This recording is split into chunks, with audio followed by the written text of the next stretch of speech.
बिस्मिल्लाहिर्रहमानिर्रहीम। अस्सलाम वालेकुम। Welcome to my channel MSc Nadia. आज की वीडियो में हम करेंगे exercise 2.2 question number 5, draw the graph of parametric equation of function.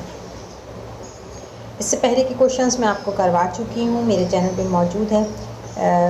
जो क्वेश्चंस रह गए थे, जो मैंने उस वक्त नहीं करवाए थे, तो वो मैं आपको कंप्लीट करवा रही हूँ। बाकी जो क्वेश्चंस हैं वो मैं पहले ही करवा चुकी हूँ, मेरे चैनल पे मौजूद है। इसके अलावा क्लास 9, 10 और 11 के मैथ्स के चैप्टर भी मौजूद हैं। तो वीडियो शुरू करने से पहले आप सबसे रिक्वेस्ट है कि प्लीज़ चैनल को सब्सक्राइब करें और बेल आइकन पर जाकर ऑल को प्रेस कर लें, ताकि मेरी हर नई आने वाली वीडियो आपको मिल सके।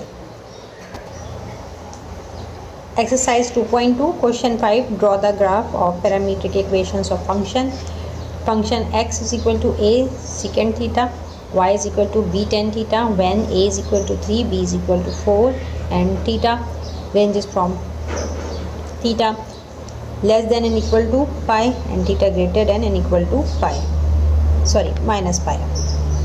तो यहाँ पर आपको पहली इक्वेशन क्या है, सॉल्यूशन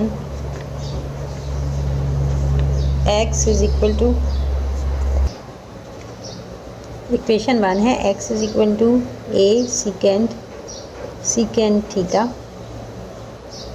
अब यहाँ a 3 के बराबर है, तो a की जगह हम 3 पुट कर देंगे और सीकेंट थीटा की जगह, क्योंकि कैलकुलेटर में सीकेंट तो नहीं मौजूद है, तो सीकेंट बराबर होता है 1/cos थीटा के, तो इसको हम ले लेंगे cos इनवर्स थीटा।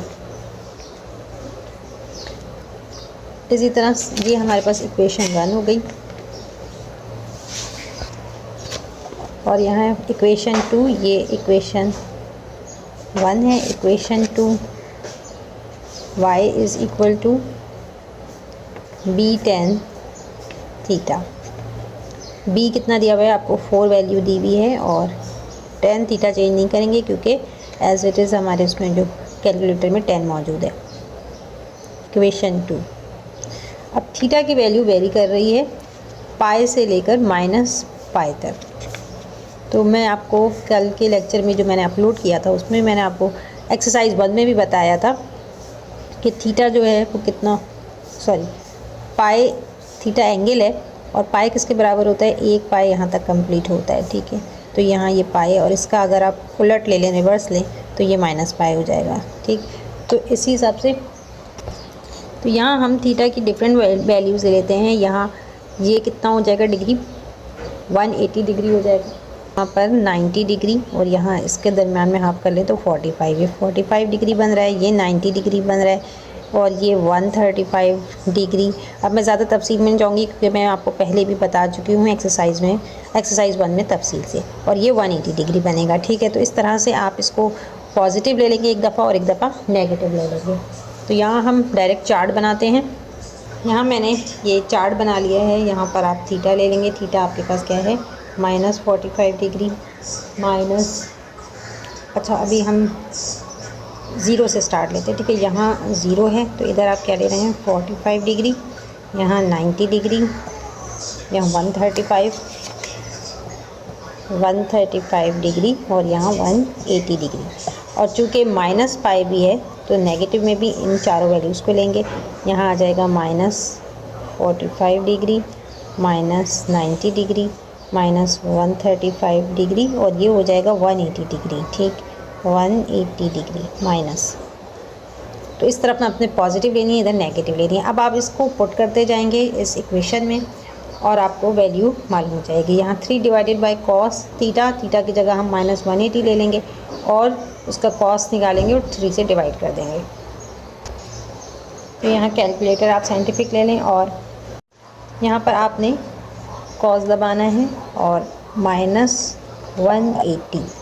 आपके पास आंसर क्या आ रहा है, -1। अब आपको 3 को डिवाइड करना है। ठीक है, -1 से, तो 3 दबाएंगे और डिवाइडेड बाय -1 से डिवाइड कर दीजिए, तो आपके पास आंसर क्या आ रहा है, -3। इसी तरह से बाकी वैल्यूज़ भी हम मालूम करेंगे। तो यहाँ मैंने -3 लिख दिया है। अब यहाँ पर सेकंड है -135 डिग्री, तो इसको भी हम इसी तरह मालूम कर लेते हैं। Cos -135 degree equal to -0.7। अब 3 को आप डिवाइड कर दें, 3 डिवाइडेड बाय -0.7 इक्वल टू -4.2। ठीक है, तो यहाँ आएगा -4.2। नेक्स्ट में आप कॉस -90 डिग्री, यहाँ ज़ीरो आ रहा है और 3 को डिवाइड करेंगे ज़ीरो से तो आपके पास अनडिफाइंड वैल्यू आएगी। ठीक है, 3 डिवाइडेड बाय ज़ीरो, देखें ये इसमें अनडिफाइंड हम लिख देंगे। ठीक, तो यहाँ आ गया अनडिफाइंड। फिर इसी तरह -45 डिग्री पर आप करेंगे तो आपके पास वैल्यू आएगी 4.2। इसी तरह कॉस ज़ीरो और फिर 3 को डिवाइड करेंगे उसकी वैल्यू से तो आपके पास आएगा 3। फिर 45 डिग्री। तो बस करना ये है कि इस थीटा की जगह पर हमें एंगल जो है वो पुट करते जाना है और वैल्यू जो है कैलकुलेट करना है। ठीक है, तो 45 डिग्री जब हम पुट करेंगे तो 4.2 आ रहा है। 90 डिग्री पुट करेंगे तो अगेन अनडिफाइंड है, जैसे पहले -90 पे था, यहाँ भी अनडिफाइंड है। 135 डिग्री -4.2 और 180 डिग्री -3। बिल्कुल इसी तरह हमें सेकेंड इक्वेशन इसकी भी मालूम करनी है। y is equal to 4 tan theta. यहाँ थीटा में हम -180 डिग्री पुट करेंगे और tan थीटा मालूम करेंगे। tan -180 डिग्री और जो वैल्यू आएगी उसको 4 से मल्टीप्लाई कर देंगे तो हमारे पास आएगा 0। और 135 डिग्री से जब हम tan निकालेंगे, ठीक है, अब 135 डिग्री यहाँ पुट करेंगे तो tan -135 डिग्री और फिर उसको 4 से मल्टीप्लाई करेंगे, आंसर आएगा आपके पास 4। -90 डिग्री पे है अनडिफाइंड। और 45 डिग्री, थीटा जब 45 डिग्री है तो -4 वैल्यू आएगी। और याद रही हम सेकेंड इक्वेशन के लिए कर रहे हैं तो 4 tan थीटा है। 0, जब एंगल 0 होगा तो यहाँ पर भी 0 आएगा।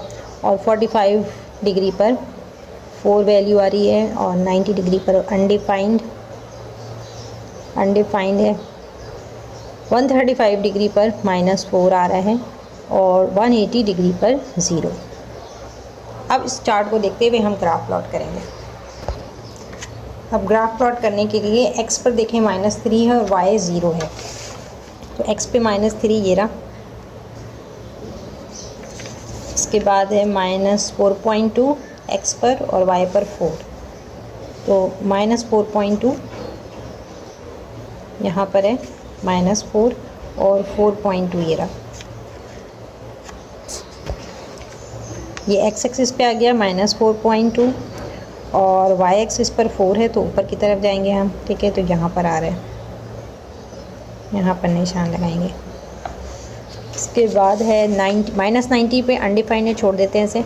-45 डिग्री 4.2 x पर और y पर -4, तो यहाँ पर पॉजिटिव है 4.2 तो इस तरफ आएंगे 4.2 और y पर -4 है तो नीचे की तरफ। ठीक है, -4 यहाँ आ रहा है, ये -4 है, ये 4 और ये 4.2।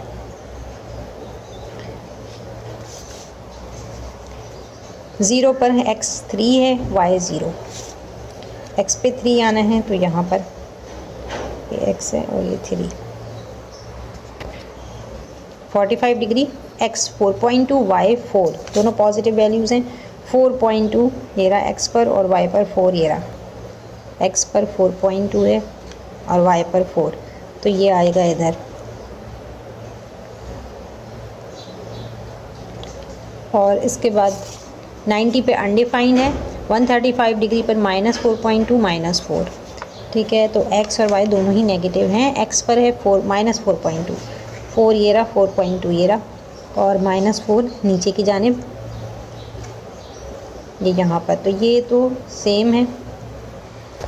तो यहाँ देखें आप 135 डिग्री पर सेम है -4.2 4 -4.24 और -30 ये भी हम लगा चुके हैं। ठीक है, तो तकरीबन हमारा ग्राफ कंप्लीट हो चुका है। अच्छा, यहाँ पर मैंने 4.2 की जगह -x पर भी -4 ले लिया, y पर भी, तो इसको सही कर लें।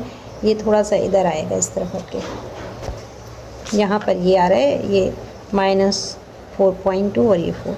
अब इन पॉइंट्स को मिला लें तो आप देखें तो अलग-अलग कर्व बन रहे हैं। ठीक है, जैसा कि बुक में भी दिखाया गया है।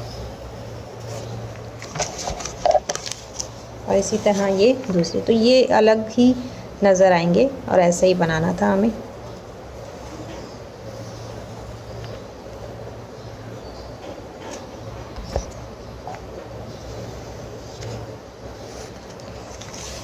तो ये जो है क्वेश्चन नंबर 5 कंप्लीट हो गया है।